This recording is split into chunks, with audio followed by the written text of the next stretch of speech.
BJP launches a scathing attack on American investor George Soros. Slamming the investor, Union Minister has claimed that Soros intends to break India and that his imperialistic mindset has been now fully exposed. She's also called Soros' remarks a declaration to destroy India's democratic process, calling upon Indians to unitedly respond to foreign powers who try to intervene in India's democratic processes. These are the words of Smriti Irani.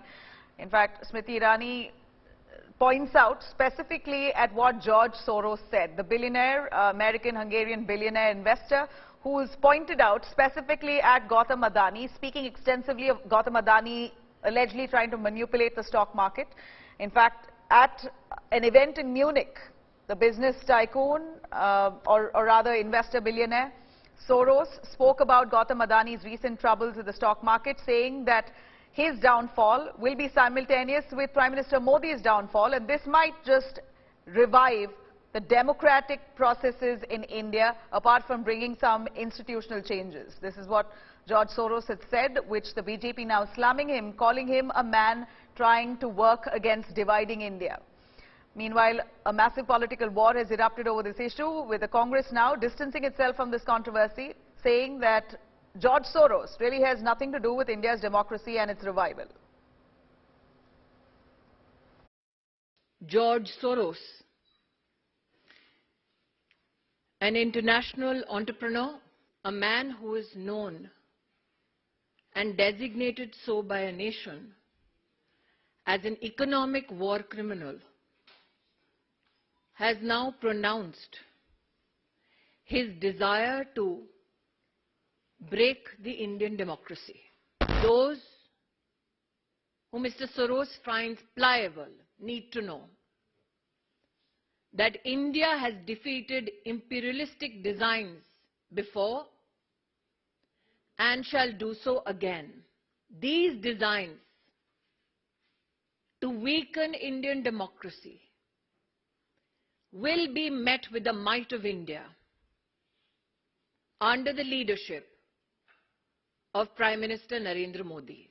To denounce the intention of this individual who seeks to demonize our democracy, weaken our democratic interests, and who brings an onslaught to the economy of India, all so that he can personally gain. All right, now taking you through exactly what the billionaire investor George Soros had really said at that Munich event, where he spoke about Gautam Adani, his downfall, and likening it to Prime Minister Modi's eventual downfall, to which Smriti Irani has responded. Let's take a listen to George Soros' statement.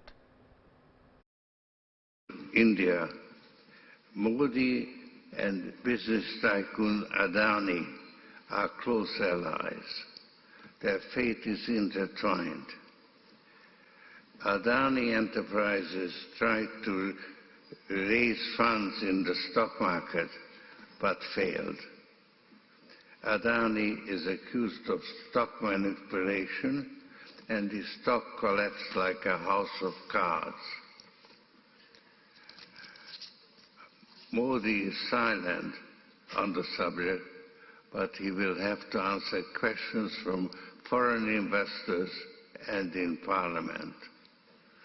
This will significantly weaken Modi's stranglehold on India's federal government and open the door to push for much-needed institutional reforms. I may be naive, but I expect a democratic revival in India. All right, that's the statement that was made by George Soros, as he said that Gautam Adani tried to manipulate the stock market and his stocks have fallen like a pack of cards, and accused Prime Minister Modi of being complicit to his wrongdoings, and also more or less echoed the voice of the opposition, claiming that Modi is close to Gautam Adani, which is why he got a free way to do what he wanted and as he wished. And now George Soros at that platform claimed that India's with Gautam Adani's downfall, it would also mean Prime Minister Modi will go downhill in the days to come, and this might spark a revival of democracy in India. This was just some of a much larger speech that George Soros spoke at that event in Munich.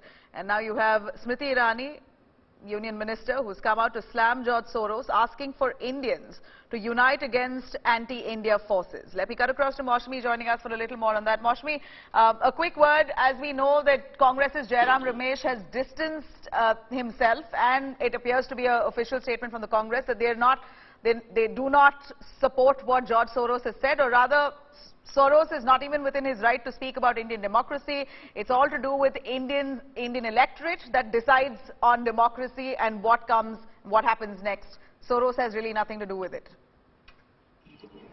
Clearly with the speed and alacrity with which the Modi government's minister has responded to that entire statement by Soros, clearly defines the battle that is going to ensue now, because the government and the ministers in the government have been calling out the opposition for, in fact, making a mountain of a mole and, in fact, hurling accusations at the Prime Minister without any substance and evidence. And, in fact, it also mounted to breach of privilege notice to Rahul Gandhi, who in turn had to reply to his remarks linking Adani to Prime Minister Narendra Modi. So clearly now, when you have an international foreign businessman who's got a very dubious record,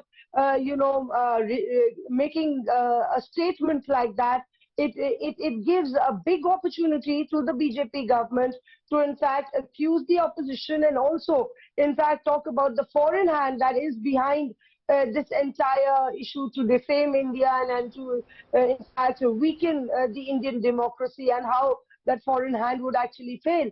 So clearly the opposition naturally would tread very carefully on this remark.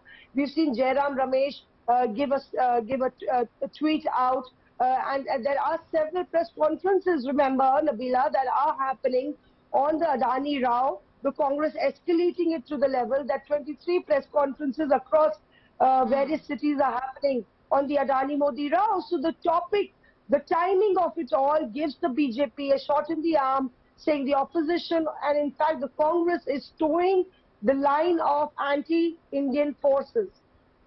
Well, to that the Congress has responded. Jairam Ramesh says the Congress has nothing to do with the comments made by George Soros, and that Soros also has nothing to do with Indian democracy. He is not in his right to speak of India and its democratic rights.